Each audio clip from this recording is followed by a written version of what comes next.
I'm definitely not feeling the floor because I still feel like I'm floating. And you know, you could hit a home run in the big leagues, and you could hit a few home runs in the big leagues, and it's just this is an energy that you can't describe. You know, I'm just beaming, and you know, knowing the connection with the history of the game is really makes it so much more significant. You announced it earlier today that you made it official. You're going in as a New York Met. You had referenced that in the past, that if you did make the Hall of Fame, you wanted to go in as a Met. Why has that been so important to you? Well, again, I think it's important to state, and I've said many times, you know, the decision is sometimes you just have to, you know, put your flag in the ground and make a decision. But you know, I came up with the Dodgers and have nothing but good things to say about that organization. Never carried any ill will or negative feelings towards them. I just felt like at the time we parted ways, and I ended up in New York and really had, you know, the experience of my life and my career here, and something that I feel so much part of embraced by the Mets fans, being in their family, that you know, my heart is here. Let's talk about the beginning of that career for you. 62nd round draft pick. When you talk about the hurdles that anyone has to overcome to make it to the major leagues and ultimately to make it to the Hall of Fame, how much more difficult were those hurdles for you coming from that point, coming from a 62nd round draft choice? How much more did you have to prove yourself? You know, there was a lot of challenges in the sense that I knew I had to perform, because when teams don't have a lot invested in you, you're kind of the first to go if you don't do your job, or if you can't prove to them that you can play. But there was also some advantages in the sense that I can go on the backfield and set up a machine and you know, do my job without having to have this micromanagement of coaches watching every move I made. So I was able to kind of work things out on my own and learn how to sort of self-analyze, and you know, if I was fortunate to grab a coach who would throw batting practice to me, I was able to work on my game that way in relative obscurity. And then, you know, as I talked about with Junior, you know, the fact that how amazing this game is, you know, the fact that we're completely polar opposites, and just shows that you don't have to be a first-round overall pick to be a success in the big leagues. And I think that's what kind of separates us from other sports. From you, was there ever any doubt along the way, at the early stages, A-ball, double-A, was there ever any doubt that maybe you wouldn't be able to get where you wanted to go? Probably every day.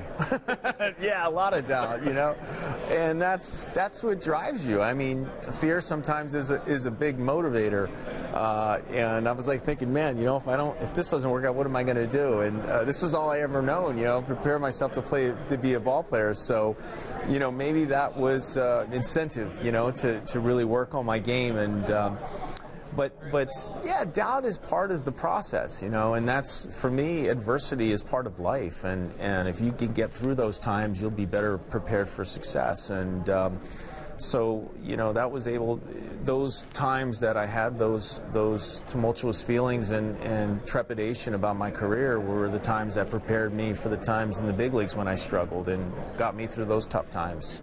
In part 2 of my sit-down with Piazza from earlier today, I asked him about what it was like when he was traded to the Mets in 1998. Challenging and exciting, and you know, a lot of fear, a lot of because I'm, again, you know, culturally coming from LA, it was different coming from LA to two completely polar opposite, you know, markets. I mean, LA, as you know, I'm living on the beach and, you know, going down, watching the surfers, and then going to the stadium to play. And it was a great place to play, a beautiful stadium, to gritty New York, and the weather was different, the fans are different, and it was a culture shock for me. But, you know, I knew, if you think about it spiritually, I mean, it was just, I was meant to be here. You know, it was where I was meant to be. I ended up here, and I said, I got to see this through. And, you know, the fans at first didn't know if they wanted to embrace me, and in their defense, I wasn't playing well. And then I said, I have to focus and execute here. And that for me was sort of what put me over the top here. And even with success here, there was always that. It was kind of like what I really needed at that point in my career, because it was a challenge that I knew I had to get through. And for the most part, it was definitely successful. Mike, you had so many amazing moments in your career and with the Mets. none maybe more notable than September 21st, 2001, first professional baseball game in the city of New York after 9/11, and you hit that now famous home run off Steve Carsey to ultimately win the game for the Mets. I know you've spoken about how that moment still makes you a little bit uncomfortable getting so much notoriety from it. But that being said, in the moment, did you recognize just how significant of a moment that was and how important it was to this city?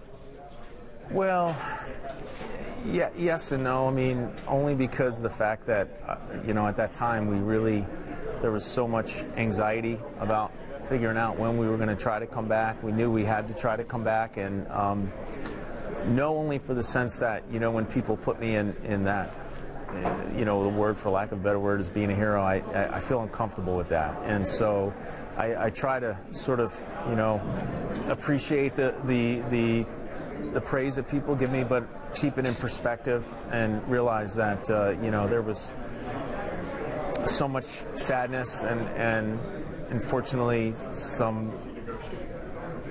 the way people adjusted to that week and the way people tried to move on from that week is inspiring. I mean, for families that lost loved ones, it was inspiring. And so something that changed my life, and I'm sure anybody who knows I was here can still think back, that something I don't think we'll ever get over. Certainly after that moment, you became, if you weren't already, a piece of the fabric of New York City.